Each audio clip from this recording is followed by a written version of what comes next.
여러분은 인연이란 걸 믿으시나요? 낯선 나라, 낯선 사람. 그럼에도 불구하고 묘하게 끌리는 순간이 있죠. 그런데 그 시작이 한국이라면 어떨까요? 군대도, 환경도, 언어도 전혀 다른 두 사람. 하지만 운명처럼 그들을 이어준 한 가지. 바로 한국의 그 무기였습니다. 노르웨이 해병대 중사 한나. 혹한기 훈련 중 장갑차가 멈춰 서며 모든 게 얼어붙습니다. 그때 그녀의 머릿속에 떠오른 한 남자의 말. 한국의 장비는 멈추지 않습니다. 언제 어디서든 끝까지 버팁니다. 한국의 방산 기술. 차가운 겨울 속에서도 흔들리지 않는 그 힘. 그리고 그 기술을 직접 들고 온 한 남자. 그 만남이 한나의 인생을 바꿔 놓습니다. 이 두 사람은 어떻게 전혀 다른 환경 속에서 만날 수 있었을까요? 그리고 왜 그 시작이 한국이었을까요? 두 사람의 운명 같은 이야기가 지금 시작됩니다. 그 전에 잠깐 구독과 좋아요, 공유와 알림 설정은 영상 제작에 큰 힘이 됩니다.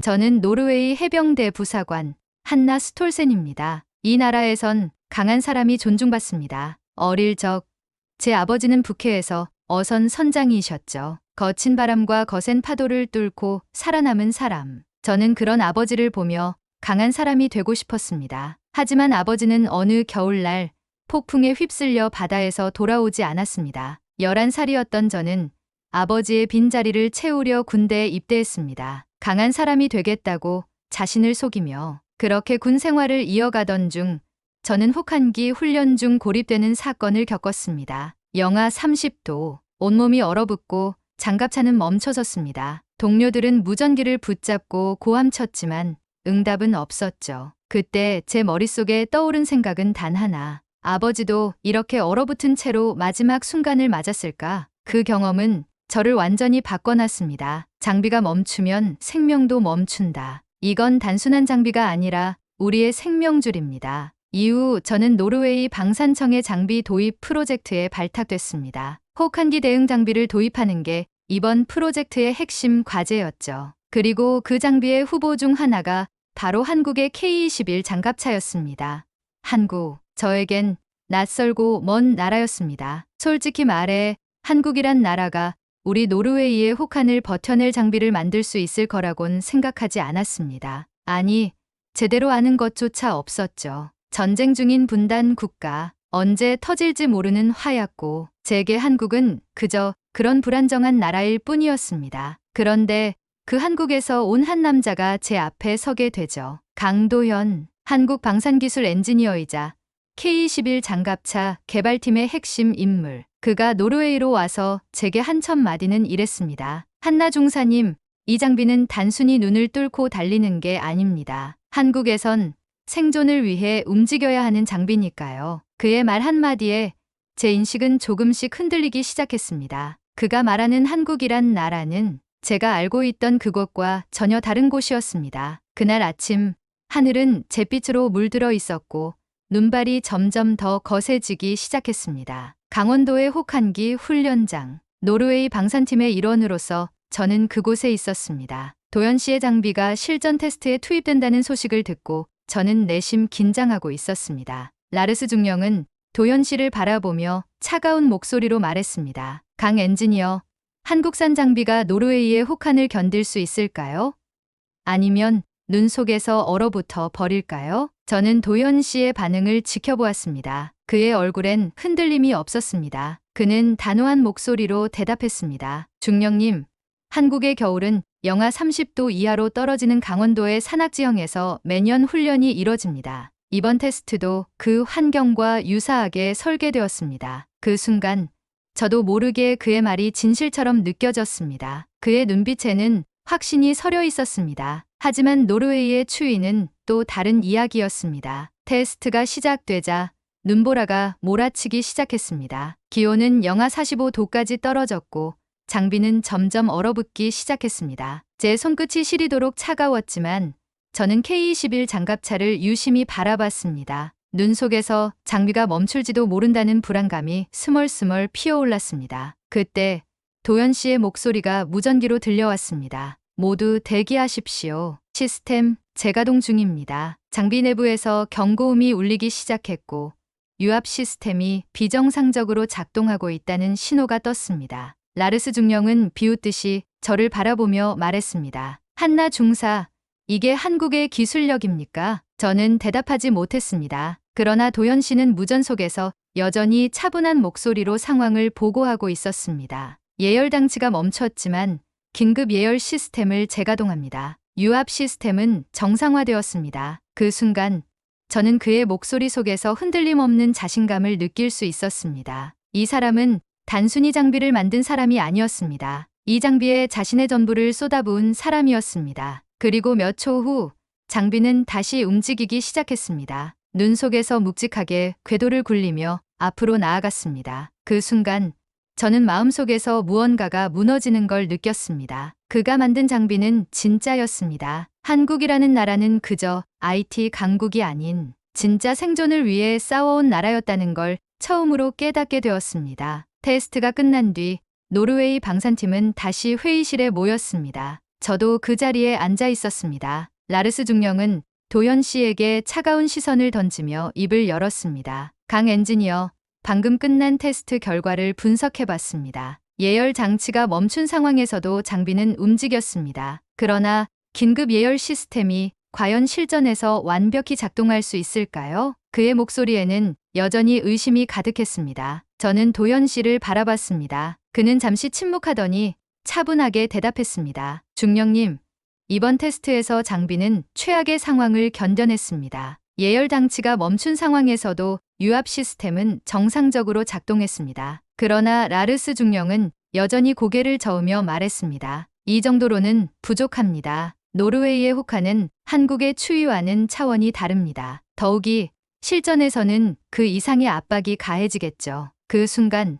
회의실의 공기는 얼어붙었습니다. 저는 숨을 죽이고 도현 씨의 표정을 살폈습니다. 그의 눈빛은 결연해 보였습니다. 그러나 그의 손끝이 살짝 떨리고 있는 것을 저는 놓치지 않았습니다. 강 엔지니어, 이번 장비가 노르웨이 군에 배치되기 위해서는 더 강력한 증명이 필요합니다. 그렇지 않으면 한국산 장비는 우리 군대의 생명을 지킬 수 없을 겁니다. 라르스 중령은 그렇게 말하며 서류를 덮고 자리에서 일어났습니다. 회의실을 나가는 그의 뒷모습을 보며 저는 문득 도현 씨의 얼굴을 보게 되었습니다. 그의 두 눈은 여전히 흔들림이 없었습니다. 그러나 그 깊은 눈동자 속엔 무언가 결심한 듯한 단단한 의지가 서려 있었습니다. 저는 그 순간 느꼈습니다. 이 사람은 결코 쉽게 물러서지 않을 거라는 걸. 라르스 중령과 노르웨이 방산팀은 훈련장에서의 테스트 결과를 분석한 뒤 서울 본청으로 돌아갔습니다. 저 역시 그 회의실에 함께 있었습니다. 도현 씨는 한쪽에 앉아 모니터를 응시하고 있었습니다. 그의 손끝이 서류 위에서 미세하게 떨리고 있는 걸 저는 놓치지 않았습니다. 이 사람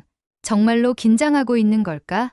아니면 라르스 중령이 서류를 탁자 위에 내려놓으며 도현 씨를 향해 말했습니다. 강 엔지니어, 방금 전 테스트에서 긴급 예열 시스템이 재가동되긴 했습니다. 그러나 문제는 그 예열 시스템이 실전 상황에서 즉각적으로 반응할 수 있느냐는 겁니다. 그의 목소리는 차가웠고 회의실 안의 공기마저 얼어붙는 듯했습니다. 저는 입을 꾹 다문 채 그들의 대화를 지켜보았습니다. 도현 씨는 고개를 들어 라르스 중령을 똑바로 응시했습니다. 중령님, 현재 장비는 예열 시스템이 멈췄을 때도 비상전원 장치를 통해 유압 시스템을 유지할 수 있도록 설계되었습니다. 실전 상황에서도 같은 방식으로 대응할 수 있습니다. 그러나 라르스 중령은 고개를 저으며 말했습니다. 그렇다면 그 실전 상황을 지금 바로 재현해 봅시다. 그의 말이 끝나기가 무섭게 제 심장은 덜컥 내려앉았습니다. 실전 상황을 지금? 강 엔지니어, 우리 노르웨이 군은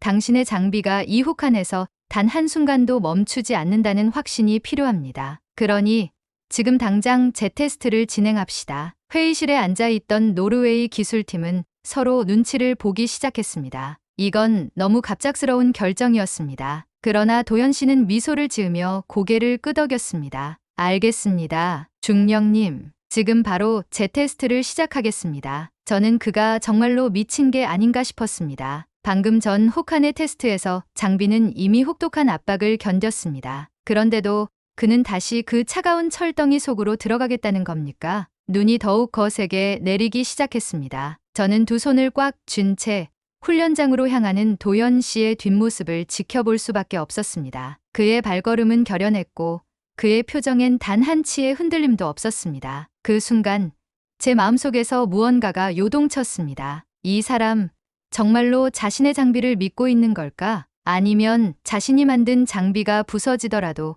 자신의 신념만은 부서지지 않는다는 걸 증명하려는 걸까? 그리고 저는 깨달았습니다. 도연 씨가 지금 증명하려는 건 단순히 장비의 성능이 아니라 그의 믿음과 신념, 그리고 한국이라는 나라의 진짜 힘이란 걸. 테스트가 끝나고 난 뒤 저와 도연 씨는 훈련장 한쪽에 나란히 서 있었습니다. 그는 여전히 장비를 응시한 채 눈을 떼지 않고 있었습니다. 눈발이 더욱 거세게 몰아치고 있었지만 그는 한 발짝도 움직이지 않았습니다. 괜찮으세요?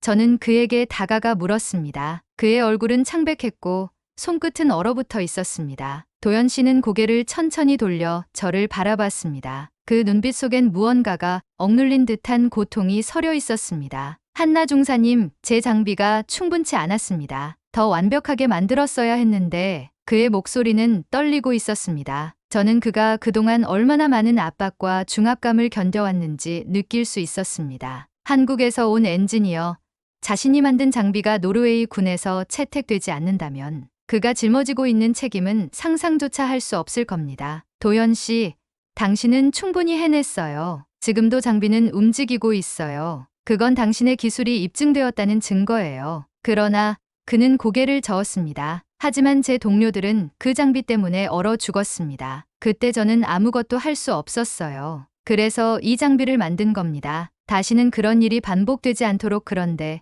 오늘도 그 장비가 멈출 뻔했어요. 그의 목소리는 점점 더 낮아졌고 저는 가슴이 먹먹해졌습니다. 한국의 혹한에서 그는 자신의 동료들이 얼어 죽는 걸 지켜볼 수밖에 없었던 겁니다. 그 트라우마가, 그 죄책감이 그의 기술과 신념에 그대로 녹아들어 있었던 겁니다. 그때 저는 결심했습니다. 이 사람의 신념과 노력이 헛되지 않도록 제가 증인이 되어야 한다고. 그의 장비가 노르웨이 군에 채택되도록 저는 제 모든 것을 걸기로 마음먹었습니다. 도연 씨, 당신이 만든 장비는 사람들을 지킬 겁니다. 그리고 그 장비에 담긴 당신의 신념도 전해질 겁니다. 저와 함께 해요. 끝까지. 도연 씨는 제 말을 들으며 천천히 고개를 들었습니다. 그 눈빛 속엔 다시 결연한 의지가 되살아나고 있었습니다. 그 순간 저는 그가 포기하지 않을 거라는 걸 확신할 수 있었습니다. 그리고 저도 그의 곁에서 끝까지 싸울 준비가 되었습니다. 며칠 후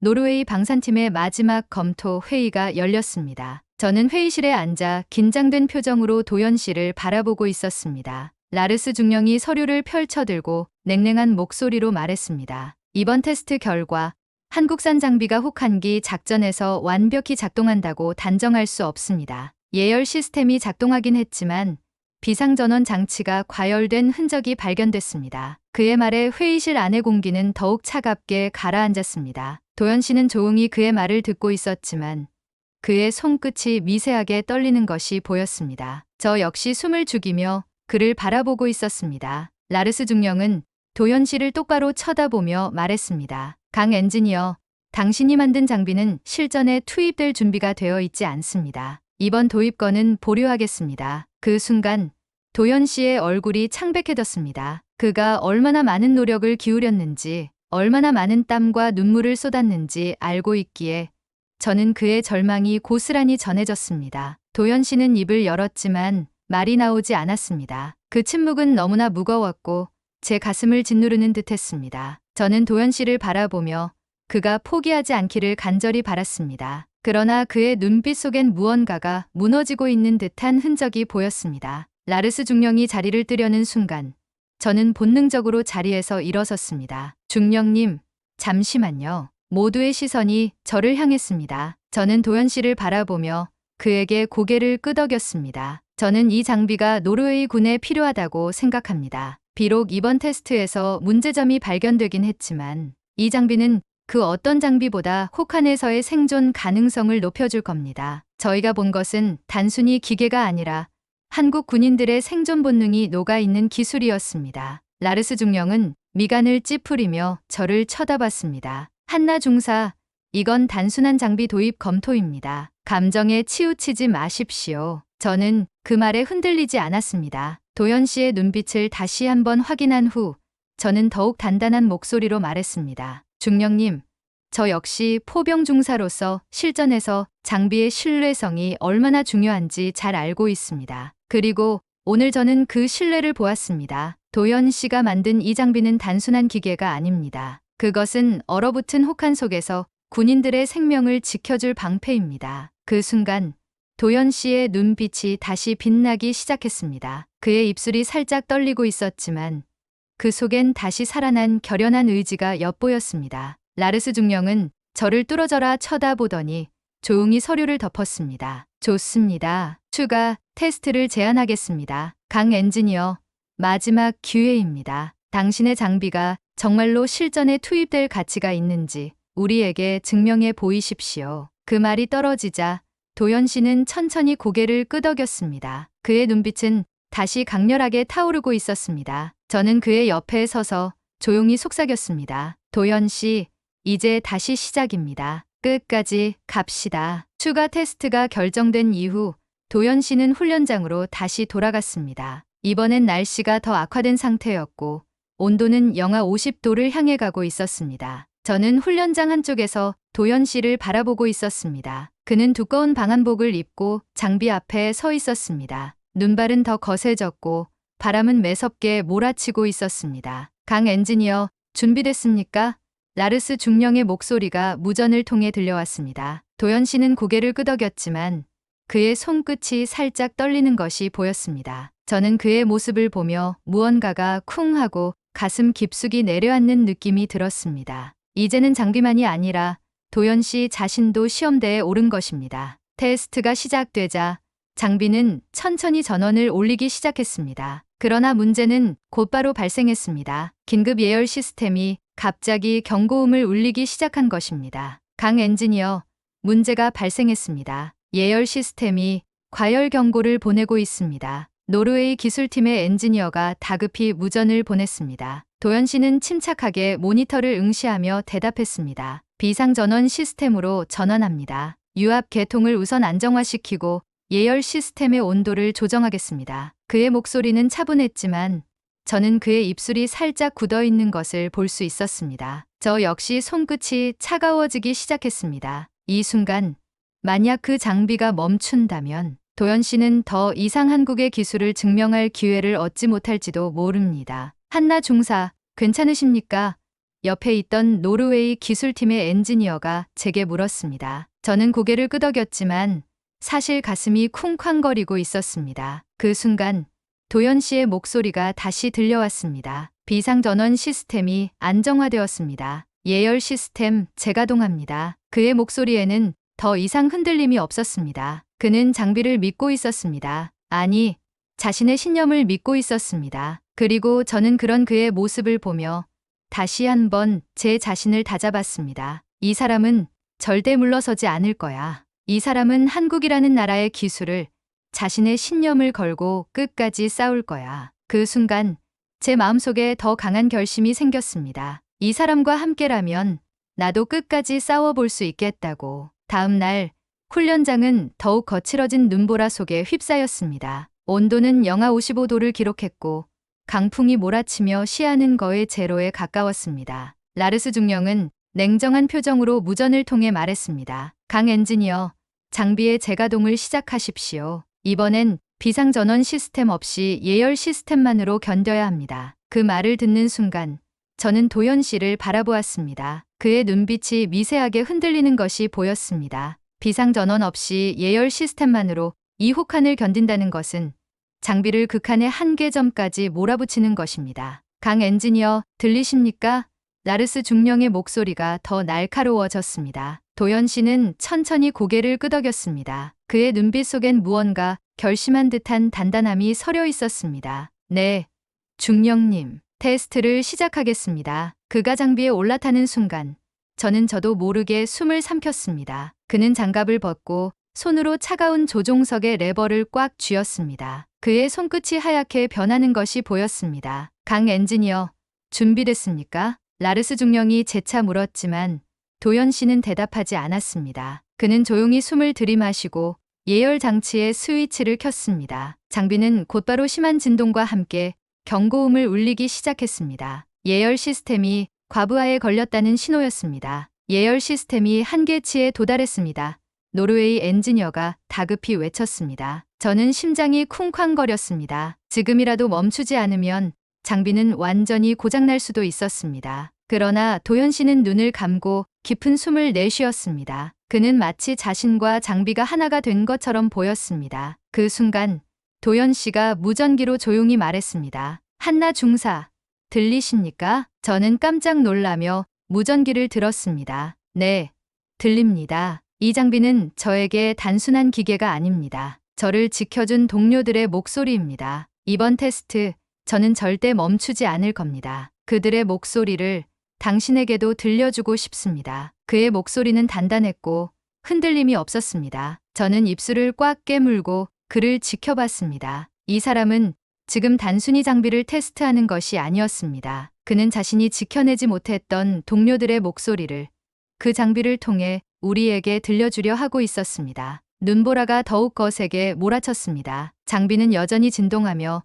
경고음을 울리고 있었지만 도연 씨는 결코 레버에서 손을 떼지 않았습니다. 그 순간 저는 알았습니다. 이 사람은 절대 물러서지 않을 거라는 걸. 그리고 이 장비는 단순한 기계가 아니라 그의 신념과 의지가 담긴 생존의 방패라는 걸. 눈보라는 점점 더 거세지고 시야는 거의 제로가 되었습니다. 장비 내부에서 들려오는 진동음은 점점 더 커지고 있었습니다. 저는 숨을 죽인 채 도연 씨를 바라보고 있었습니다. 그는 여전히 장비 내부에서 조종석을 꽉 쥐고 있었습니다. 그의 손끝은 이미 새하얗게 얼어붙어 있었습니다. 그러나 그는 결코 손을 놓지 않았습니다. 한나 중사, 들리십니까? 무전기 너머로 들려오는 그의 목소리는 차분했지만 그 안에 담긴 결연함이 제 가슴을 울렸습니다. 네, 들립니다, 도연 씨. 장비의 유압 계통이 흔들리고 있습니다. 하지만 절대 멈추지 않을 겁니다. 제 동료들이 그랬듯이. 그 순간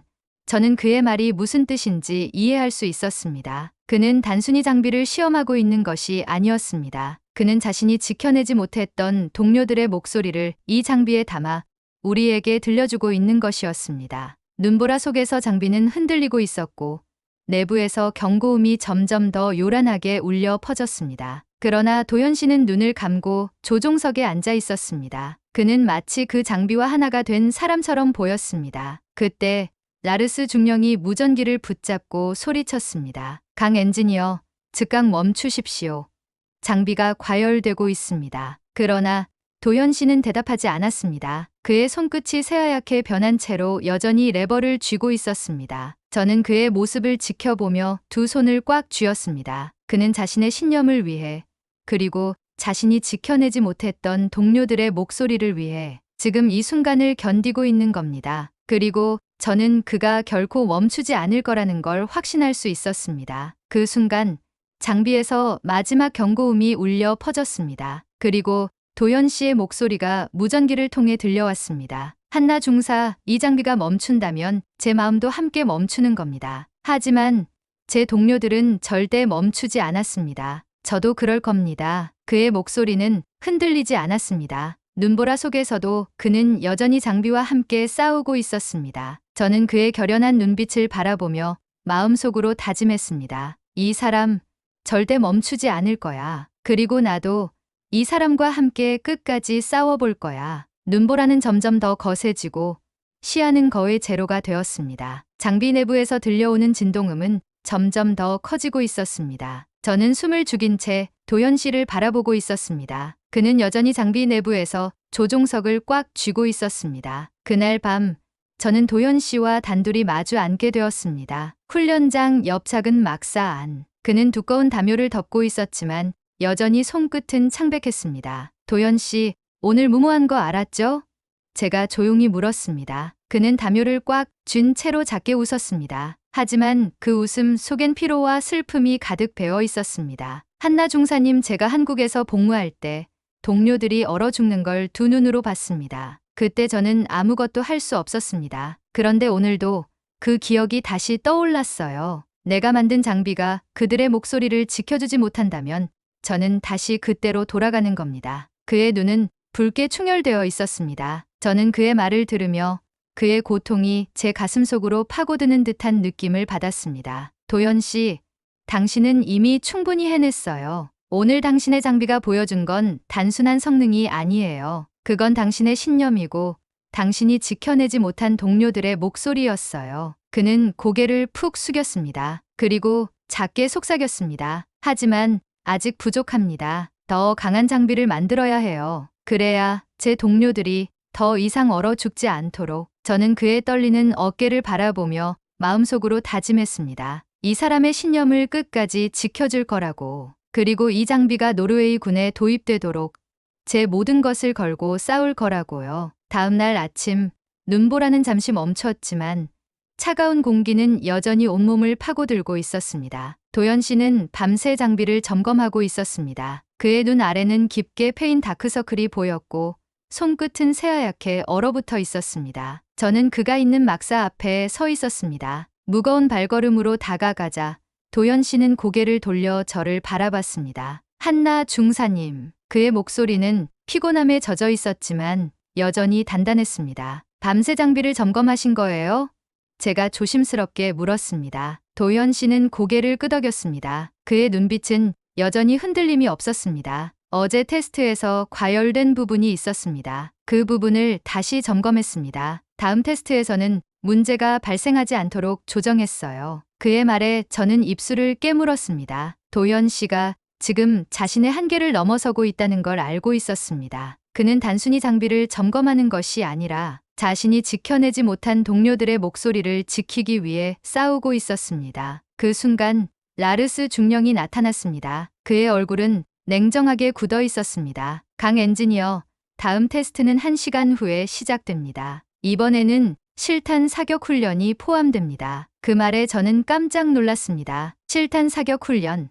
혹한 속에서 실탄을 발사한다는 건 장비의 한계를 시험하는 동시에 도연 씨의 신념을 정면으로 도전하는 것이나 다름없었습니다. 도연 씨는 고개를 끄덕이며 말했습니다. 알겠습니다. 준비하겠습니다. 라르스 중령은 냉정한 시선으로 도연 씨를 바라보며 덧붙였습니다. 이번 테스트에서 장비가 멈춘다면 한국산 장비는 우리 노르웨이 군에 도입되지 않을 겁니다. 명심하십시오. 그 말이 끝나고 중령은 돌아섰습니다. 그의 발걸음이 멀어지는 소리가 들렸지만 제 심장은 점점 더 빨리 뛰기 시작했습니다. 도연 씨 정말 괜찮겠어요? 저는 그의 얼굴을 똑바로 쳐다보며 물었습니다. 그는 작게 미소 지으며 말했습니다. 한나 중사님, 저는 오늘 제 모든 걸 걸고 이 테스트에 임할 겁니다. 제 동료들을 지켜주지 못했던 그날처럼 후회하는 일이 없도록. 그의 눈빛은 더 강렬해졌고 저는 그의 의지가 얼마나 굳건한지 다시 한번 느낄 수 있었습니다. 그날 도원 씨는 장비에 올라타면서 마지막으로 저를 바라봤습니다. 그리고 무전기를 통해 조용히 말했습니다. 한나 중사, 이 장비가 멈추지 않도록. 제 심장도 멈추지 않을 겁니다. 저는 그를 바라보며 두 손을 꽉 쥐었습니다. 이 사람의 신념이 꺾이지 않도록 제 심장도 끝까지 함께 뛰겠다고 결심했습니다. 실탄 사격 훈련이 시작되자 훈련장은 긴장감으로 가득 찼습니다. 저는 안전구역에서 도연 씨가 있는 장비를 주시하고 있었습니다. 눈보라는 여전히 매섭게 휘날리고 있었고 기온은 영하 50도에 근접해 있었습니다. 강 엔지니어, 준비됐습니까? 라르스 중령의 목소리가 무전을 통해 울려 퍼졌습니다. 도연 씨는 조종석에 앉아 깊게 숨을 들이마셨습니다. 그의 손은 여전히 하얗게 얼어 있었지만 레버를 쥔 손끝은 단단하게 고정되어 있었습니다. 준비됐습니다. 실탄 장전 시작합니다. 그의 목소리는 단단했지만 그 속엔 긴장이 서려 있었습니다. 저는 그의 옆모습을 보며 입술을 꽉 깨물었습니다. 이번 훈련이 실패하면 한국산 장비는 노르웨이 군에 도입되지 않을 것이고 도연 씨의 모든 노력이 물거품이 될지도 모릅니다. 실탄 장전 완료. 사격 준비 중. 장비의 포신이 천천히 목표를 향해 회전하기 시작했습니다. 도연 씨의 이마에 땀방울이 맺히고 있었고 그의 입술이 작게 움직이고 있었습니다. 저는 그가 중얼거리는 소리를 들을 수 있었습니다. 이번엔 절대 멈추지 않아. 이번엔 반드시. 그리고 마침내 첫 번째 실탄이 발사되었습니다. 포신에서 강렬한 폭음이 터져나왔고 장비 전체가 흔들렸습니다. 그러나 도현 씨는 미동도 하지 않았습니다. 그의 눈은 목표를 향해 단단히 고정되어 있었습니다. 실탄 발사 완료. 두 번째 발사 준비 중. 도현 씨의 목소리는 여전히 차분했습니다. 그러나 그 순간 장비 내부에서 경고음이 울리기 시작했습니다. 예열 시스템이 과열되기 시작한 것입니다. 강 엔지니어, 예열 시스템이 한계치에 도달했습니다. 즉각 멈추세요. 노르웨이 기술팀이 다급히 외쳤습니다. 저는 숨을 멈춘 채 도현 씨를 바라봤습니다. 그러나 그는 눈을 감고 깊게 숨을 내쉬었습니다. 아니요. 아직 멈출 수 없습니다. 그는 무전기로 조용히 말했습니다. 한나 중사, 이 장비는 단순한 기계가 아닙니다. 이건 제 동료들이 남긴 마지막 목소리입니다. 그 목소리가 멈추지 않도록 저는 끝까지 싸울 겁니다. 그의 목소리는 흔들리지 않았습니다. 그의 눈빛은 더 단단해졌고 손끝은 더 강하게 레버를 쥐고 있었습니다. 그리고 두 번째 실탄이 발사되었습니다. 장비는 심하게 흔들렸고 경고음은 더욱 요란하게 울려 퍼졌습니다. 그러나 도현 씨는 미동도 하지 않았습니다. 그는 포신이 목표를 향해 정확히 조준되도록 끝까지 버티고 있었습니다. 그 순간 제 심장도 그의 장비와 함께 뛰고 있었습니다. 그의 신념과 그의 동료들의 목소리가 지금 이 순간을 버티게 해주고 있었습니다. 그리고 마지막 실탄이 발사되었을 때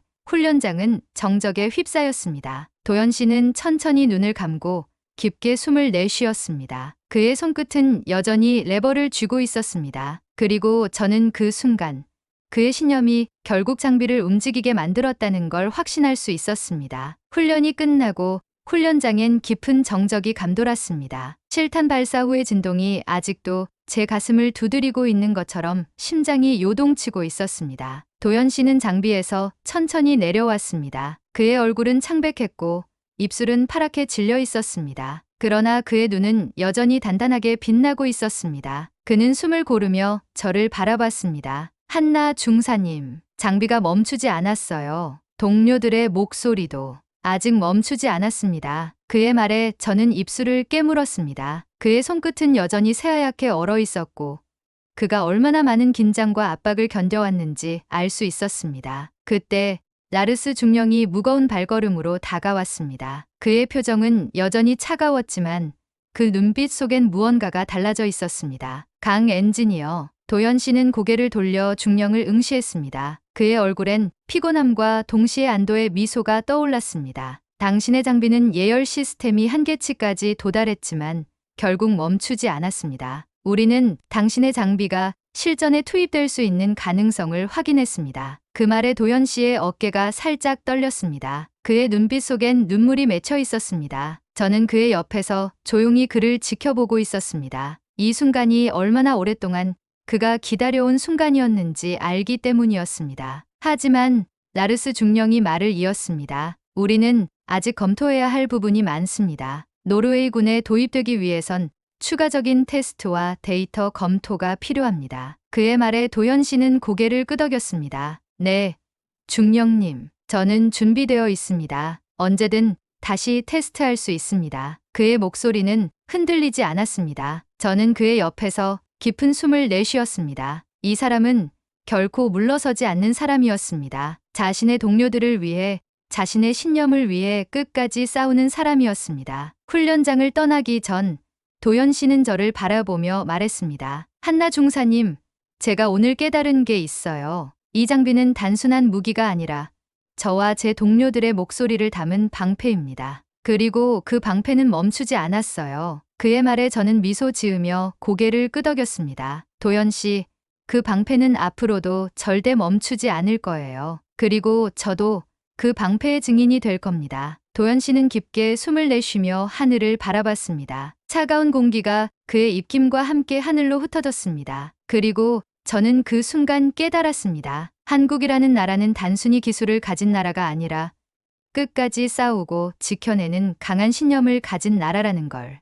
그리고 그 신념이야말로 진짜 강함이라는 걸 말입니다. 여러분, 이 이야기를 들으면서 무엇을 느끼셨나요? 대한민국의 방산 기술이 단순히 수출용 무기가 아닌 생존을 위해 만들어진 장비라는 사실을 알게 되었을 겁니다. 그러나 더 중요한 건 그 장비를 만든 사람들의 신념과 의지입니다. 도연 씨는 한국의 혹한 속에서 자신의 동료들을 지켜내지 못한 죄책감으로 이 장비를 만들었습니다. 그리고 그는 자신의 장비가 실전에서 멈추지 않도록 끝까지 싸웠습니다. 저는 그 모습을 보면서 깨달았습니다. 진정한 강함이란 단순히 기술적 우월함이 아니라 끝까지 싸우고 지켜내려는 의지라는 걸 말입니다. 그리고 여러분, 이 이야기는 끝이 아닙니다. 도연 씨는 여전히 한국에서 그 장비를 더 강하고 완벽하게 만들기 위해 노력하고 있습니다. 그리고 저는 노르웨이에서 그의 장비가 도입되는 그날을 기다리고 있습니다. 지금 이 순간에도